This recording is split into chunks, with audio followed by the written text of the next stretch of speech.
ቁርአን ድንበር የማይገታው የማይሽረው ዘመን የዛሬው ተግባሬ ለነገው ስንቄ ቁርአንን ልቅራ በተጅዊድ አጥብቄ ስልቱ የተለየ ቃላቱ ማራኪ ቁርአን ፍጹም የሌለበት ሰብአዊ ንክኪ ታሪክ ስነ ጽሑፍ ሳይንስ በሙሉ ምንጩ ቁርአን ነው ስልጣኔ ሁሉ የትናንቱ ታሪክ የዛሬ አህዋሉ የነገ ትንቢቱ ድርሳነ ጀሊሉ ሳይንስን ቀምረው ኮርጀው ቢሰሩ የደረሰው የለም ረቂቅ ነው ሲሩ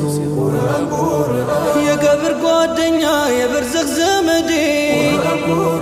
በልቤ ያሰርኩት ጥብቅ ነው ገመዴ መጽሐፍ ቢበዛ ሺውን ቢያገላብጥ